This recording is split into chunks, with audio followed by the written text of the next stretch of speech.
Hello, everybody. Welcome to the second Hirsh Preshow. I have to get used to that name, don't I, Nick?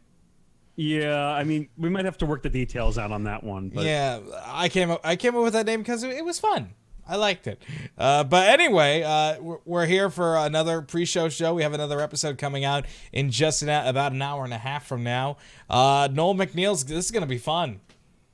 yeah, I mean, Bear in the Big Blue House. I mean, when we were kids in the '90s and probably closer to the 2000s, even that show was a staple for a lot of kids. Yeah, exactly. And we're going to find out a lot of great stuff about the show. And, of course, Noel McNeil's prior career and now future career, I guess present career, really. But anyway, hey, Danny, thank you for coming on the show today. Thank you so much. We got a lot of interesting stuff to talk about today. This is kind of a continuation of the Nick and Izzy show. But let's talk about some of the people that we've actually lost in the last couple of days, starting with a long-time baseball home run king, Mr. Hank Aaron. By the way, you said it correctly. Home run king. I could give two shits about Barry Bonds. Sorry, I don't know if you love curse. That's fine. But I would just say I can give two shits about Barry Bonds. Barry Bonds is not the home run leader. Hank Aaron will always be the home run leader. Always. You want to know even something funny? You know about the home run ball that Barry Bonds hit for 756? Yeah, it was put with an asterisk in the Hall of Fame. Because the person who got it put an asterisk and then gave it back to the Hall of Fame. Actually, you're missing one part to that story, which is when I think it was an artist or entrepreneur that bid the highest for the baseball. He put a poll out on social media, and one of the options was to put an asterisk on it. So obviously everyone was going to vote for that. Of course, and of course that's what he did. And, I've got my TV on, with Hank Aaron. MLB Network is airing nonstop memorials for Mr. Aaron, 86 years old. He lived a full life, and actually, the person who caught the baseball was on MLB Network this morning. He was one of the Braves pitchers, and from what I understand, he immediately ran to home plate to give the ball back to Aaron. That's cool. And remember those two guys that ran on the field? Yes, I do. So actually, about a decade ago or something like that, those same guys reunited with Aaron.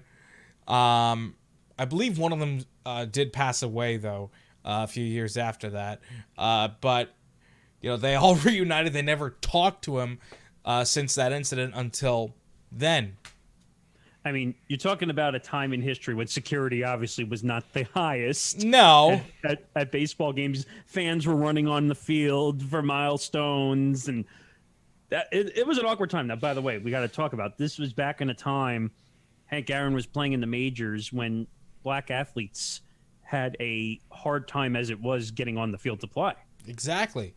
And I think Vince Scully said it best when he hit the home run. What a marvelous day for the country and the world. A black man getting a standing ovation in the Deep South. See, you couldn't say that today. You definitely cannot say that today. No. But back in the days when Vince Scully was actually calling national games for NBC at the time, I think that's what it was. I'm pretty sure that game was a radio call, if I was correct. Maybe it was. Because remember, he was with the Dodgers. Right, and he was with the Dodgers for like 45 years until he retired. 67 years. Oh, was it more? Much more than that. 67. Well, I'm thinking TV. Oh, you're thinking TV. Radio. Yeah, because I think he started radio and then went to, I think he's done TV for like 45 years. Anyway, right. But that call in general, like I said, you can't make that call today. You would be crucified if you made that type of call today. Exactly. Honestly, it was probably one of Vince Scully's best calls, because as soon as he hit the home run, he shut up for a good minute. That's hard to do. Announcers today would be like, blah, blah, blah, blah, blah, blah. Joe Buck would probably be like, I don't know. I couldn't come up with anything because Joe Buck sucks. Hey, let's have the Joe Buck sucks fan club. Hey, you can make a page for that. I could, yeah. Hell, wasn't Joe Buck supposed to retire from the World Series 2 years ago, but he's like, nah, I want to continue on with the Hall of Famer John Smoltz, and I want to continue on calling the World Series in this dramatic voice because I'm the best announcer of all time. although he has started improving, and I'm actually, you know what, I'm checking out the score because the Packers are playing right now against the Buccaneers, and it looks like the Buccaneers are up 7-0 in the first. Yes, and actually on another show I do, Empty the Bench, we're following the game as well, and we're posting scores and updates. But these two games that are left, and we just said the Packers and the Bucks, the battle of Aaron Rodgers and Tom Brady. By the way, and by the way, I could give two fucks about Tom Brady. Yeah. I want Tom Brady out of the playoffs. I don't want to see him winning another Super Bowl. I don't want to see him win a Super Bowl. I think Aaron Rodgers, who's the MVP of the NFL, in my opinion, no doubt. Yeah. I think we might have the battle of State Farm quarterback in the commercials between Aaron Rodgers and Patrick Mahomes. You know, I give Patrick Mahomes a lot of credit after having a concussion last week and then being able to play again. I think they're playing tomorrow or tonight. No, tonight. Oh, tonight. Okay. I think it's at 6 o'clock. I think coverage starts at 6 o'clock on CBS. Okay. Yep. Yeah, so, you know, it's like this guy suffered a head injury, got cleared to play. He's got more balls than I will ever have. Oh, shit. I mean, I love Pat Mahomes, and, you know, I honestly want him to win his second Super Bowl. I want him to win second in a row. You know, people in the comments, you know, who do you want to win the Super Bowl this year? I want to find out myself, so we can do an unofficial poll, really. Yes. But I think the majority of people in the country hate Tom Brady, and they want him out of the playoffs. Me included. Yeah. Listen, we're both Jets fans. We had to deal with Tom Brady for almost 20 years. And actually, on Empty the Bench, the sports show I do, we spoke to Zig Fracassi, who is a host on SiriusXM NFL Radio. He says he thinks it's gonna be a rematch of Super Bowl I between the Chiefs and the Packers. That'll be the best for TV's sake, for ratings' sake. No one wants to see the Bills, by the way. No one wants to see the Bills. They're an underdog. I think they'll fall short, but they're an underdog for sure. They're the Goliath. Let's put it that way.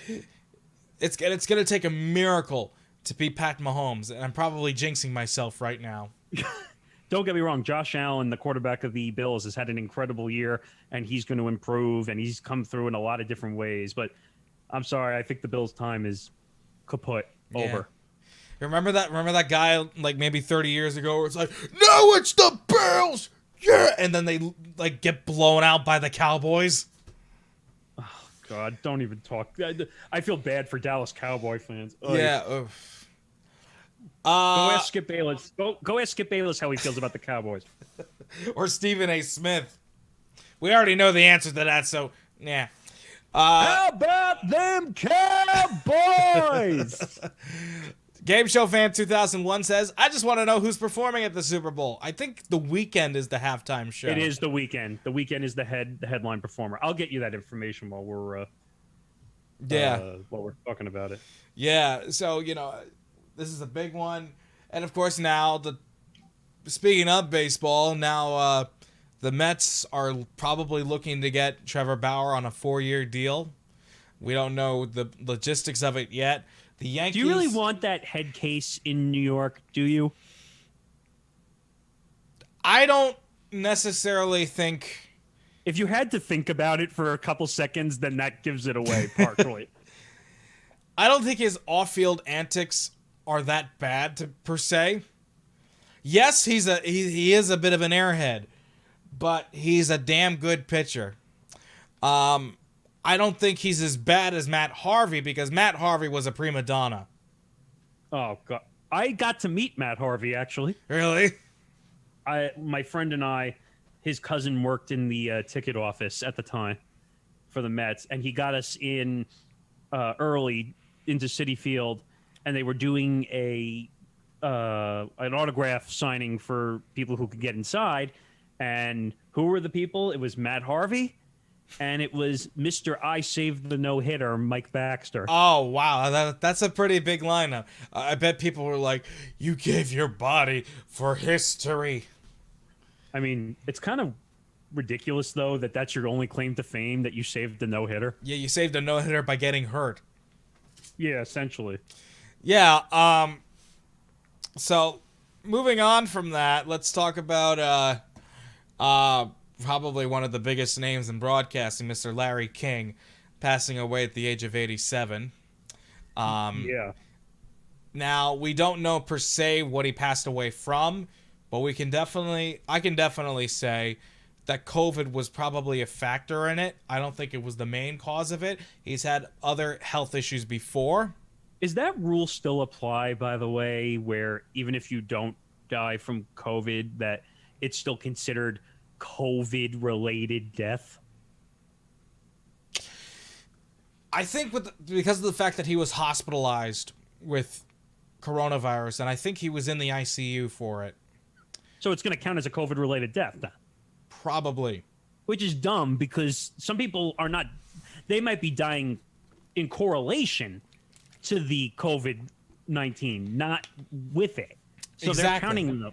And that's what I don't understand, this whole situation with COVID. And I know, like, this is a negative topic, whatever, but COVID is the big thing right now. Yeah, and it's not going to go away for at least another 7-8 months. I don't see us... I think we're going to be wearing masks all the way through the end of this year. I don't doubt it. I mean, I've gotten used to it at this point. Me too. And I don't know. I mean, I'm angry with a certain governor that rhymes with Shlomo. I'm not going to say who it is because I think it's quite obvious. Yeah. But because him and his Emmy Award had to get his attention. But I forgot he won an Emmy Award. I mean, is that like when... I want a true reaction here. When you heard he won an Emmy, what did you do?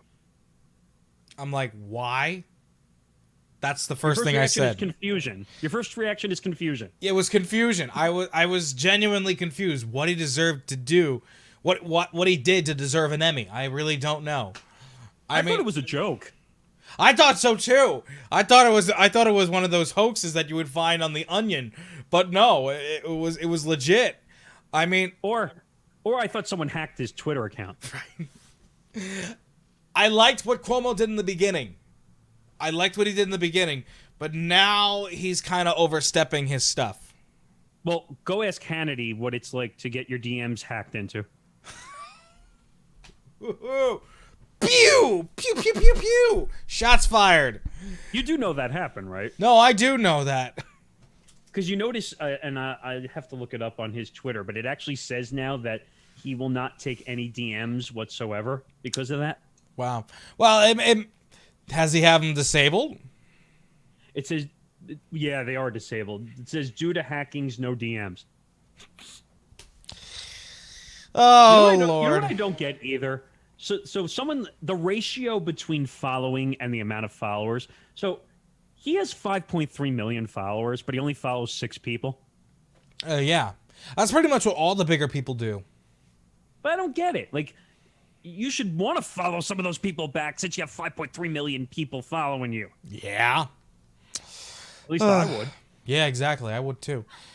So, lastly, the search is over. We spent all of our hard-earned money on it.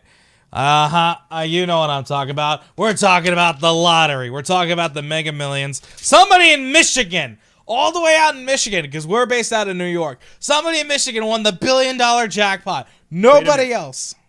Wait a minute. You're also forgetting. So one person only won the Powerball, and now only one person won the Mega. Right, exactly. One guy or one lady. We don't know. I think Michigan has that anonymity rule. It's all a mystery. Damn you, SpongeBob. You had to make an appearance one time. I mean, for one thing, remember, this is $1 billion, not million, billion dollars. $1 billion. Okay, Dr. Evil. But, according to NPR, I'm looking at the article, with 6 numbers drawn Friday night, Tickets sold at a Michigan grocery store made somebody one of the richest people in the country. Now, I don't understand. Wait, this is only the third largest jackpot won in American history. Didn't we have like 1.5 billion at one point or something? We did. This was like maybe 7 years ago. Now this is the choice. This is what would you do if you won the lottery? Would you take the 30 annual installments, or would you take the lump sum, in this case, almost $800 million? Well, let's clear that up just so people understand. So if you take the lump sum, obviously you're paying the taxes up front. If you're not taking the lump sum, and which doesn't make any sense because you would get taxed on it anyway, even if you took everything. So you're going to get taxed one way or the other. It's just a matter of, do you want to pay all the taxes up front, or do you want to do it? Well, I guess the difference is you would pay it at a lower tax bracket because you're not receiving all the money right up front. Exactly. Because as soon as you do that, you're going to end up in, 32 or 33%. I think that's what it is. I think that's the highest bracket. I think for $250,000 or more. Yes. Obviously, that's way more than $250,000. Yeah. So it's more than 10 times.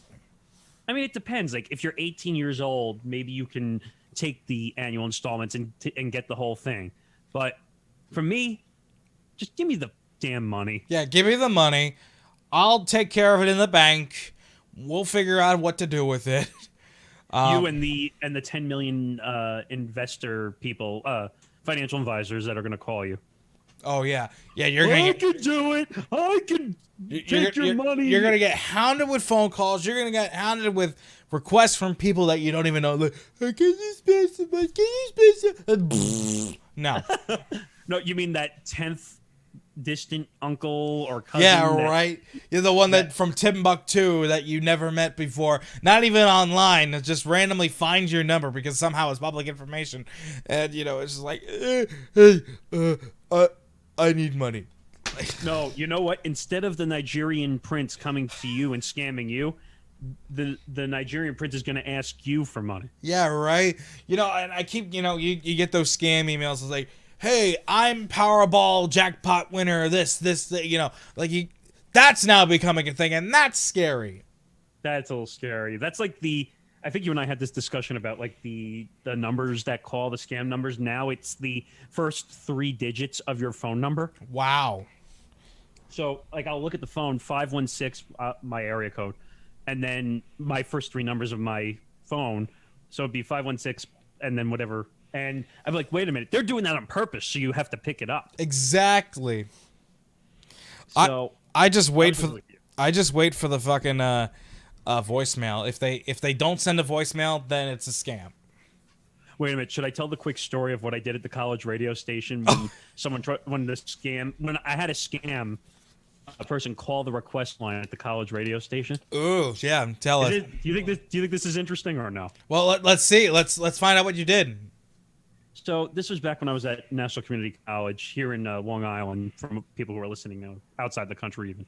So I was a radio host, obviously college radio host, and I was doing my show, and all of a sudden the request line rings, and that usually doesn't happen very often in a college radio station.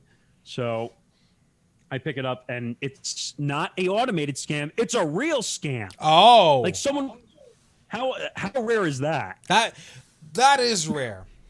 What did they say they were from? I don't remember exactly, but I just remember, I'm selling this technological. It was some technological bullshit. So I was like, okay. So I said, dude, I'm going to mess with them.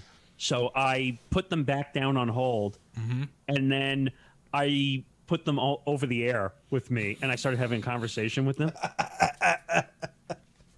And I just started asking a bunch of questions, and then all of a sudden they started hearing background noise. Like, am I being recorded? And I'm like, we technically didn't have that. We didn't do that at our college radio station at Nassau. So I said, and I'm being honest, we don't record. We don't record the air feed. So, which is dumb. Yeah. And I've always said that was dumb. And like, well, I feel like I'm being recorded. I'm like, Well, let's get something straight. You're a scam artist, and I'm trying to make an ass out of you to make a point. Oh! So, and all of a sudden, you know when you pull a prank like a phone tap on Elvis Duran's? So, for most people who don't know Elvis Duran, he's a syndicated morning host around the country in mornings. And they do this segment called Phone Tap, where basically they talk to like a friend of a friend, and they set up this ridiculous incident, and they have one of the people on their morning show like act as the Joker to make the phone tap. And then like they make them all panic to the point where, oh my god, oh my god, oh my god. I'm like, you just got phone tapped. Oh! So that's basically what I did. I basically phone tapped the scammer who tried to call in. Wow. Of course, I got in trouble for that. Oh, of by course. The way. Well, it kind of made hindsight's 2020. Da-da-da.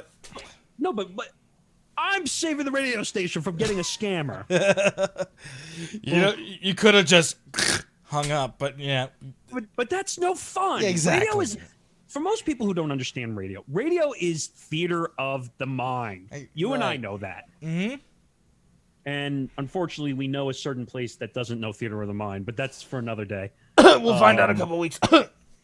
Yeah, so you got to have fun, man. If you're going to be in this space, like you doing your show, Izzy and I doing ours, and other shows and everything, if you can't have theater of the mind or visual theater of the mind like this, which is kind of an oxymoron because you can't have theater of the mind if it's visual. But yeah. Anyway.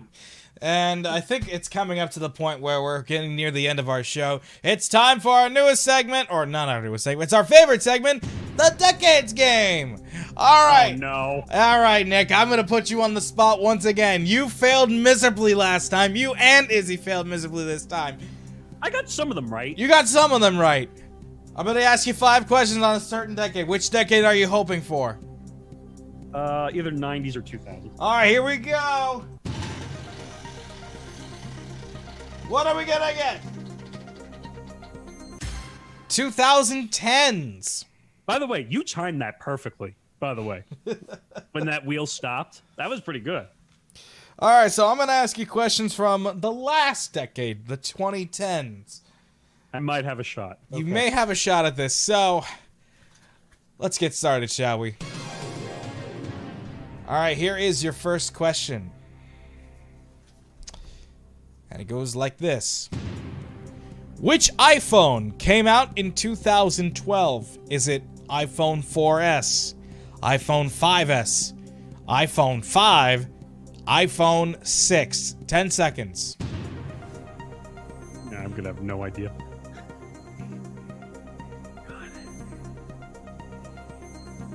iPhone 5. Final. I don't know. You got it! Yeah! Look at that! Thing pays off! Wow. Alright, here's your second question from the 2010s. See? It's a good start. Here we go. Save it last. Yeah, right? Which movie sequel came out in 2014? Is it Furious 7, Night of the Museum 3, Avengers Age of Ultron, or Pitch Perfect 2? 10 seconds. The only one I would have seen is Furious 7, so I'll go with Furious 7. It's probably wrong, but I'll go with it. Final. And with that, you are wrong. It was Night at the Museum 3. God, I didn't even know there was 3 of them. I only knew there was 2. This probably was Robin Williams' last film. Well, wait a minute. Didn't he pass away like towards the end of the production of one of the movies? I think that was it. Because I remember they had like CGI the rest of that, didn't they? They did. All right, here we go. Your next question. Which TV musical was broadcast live from New York City? Is it The Sound of Music, Hairspray, Peter Pan, or Jesus Christ Superstar? 10 seconds.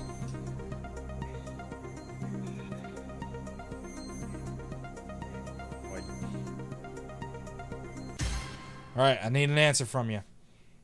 I have no idea. I'll say Peter Pan. I don't know. Oh, wrong cue. Damn it! Nope. I don't know. Is it Jesus Christ Superstar? Yeah. Damn it! I was gonna say that too. The other shows that I mentioned were actually taped on Long Island. Oh, that's cool. Bethpage, Grumman Studios. All right, that was 3, right? That was one of 3. Okay. 2 more to go. Here we go. Here's your question. Which political figure does not appear in the musical Hamilton? Is it George Washington, John Adams, James Madison, or Thomas Jefferson? Of course, I never saw it. Great. I'm gonna say Thomas Jefferson. Final answer. I don't know.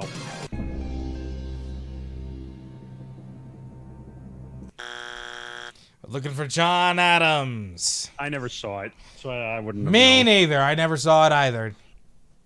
So you wouldn't have known that either. Nope. I had to look at the answer. All right, your last question. Wow, batting 25%. Great. Yeah. This you'll probably get. Okay. The creators of South Park made their Broadway debut with what musical? SpongeBob SquarePants? Hamilton? The Book of Mormon? Waitress? I have to know the creators of South Park.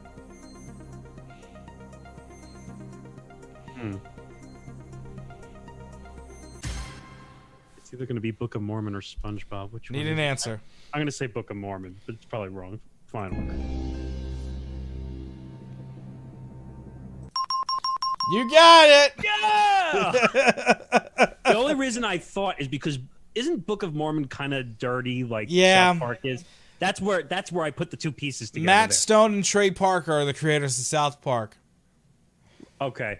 Now They- the names sound familiar to me. Okay. All right, this is your last question, and then we're going to say goodnight, and then we'll get ready for the premiere of The Hirsh Show, episode number 2, at 5 o'clock. Here we go. Here's your last question. All right, here we go. This one is about social trends. Okay. A photo of what item had people arguing about its color? Flag, sock, hat, or dress? Dress. Final answer. You did it! Because they weren't they saying whether it was like yellow or blue Yellow, or something? yellow and white, or black Blue and and blue. yellow. No, Or black and blue. Black I thought there and- was a yellow in there. it was gold and white, That's what I was trying to say. Gold and white. but the dress was blue and black. I remember that trend when that happened. So Yeah. that one was easy. What was worse, Yanni or Laurel? Oh God. Isn't that's like the Bernie memes that are going on right now? Like everyone's starting a trend on memes, including us. If you go to Hirsch Show page, you could see that Bernie's making an appearance this week. So he's got a front row seat to the action. All right, we've got about 30 seconds left. Let's say goodbye. Let's share our socials. We have The Hirsh Show on Facebook, The Hirsh Show on Instagram, and The Hirsh Show on Twitter. Nick and Izzy Show on Facebook, Nick and Izzy Show on Twitter, and Nick and Izzy Show on IG, Instagram. And, of course, you can find The Hirsh Show on YouTube, where we're going to be premiering episode number 2. So are we. Yeah. It's going to be So. lots and lots of fun. Nick, I thank you for coming on the pre-show show. Yep. And we say bye-bye. Avita say.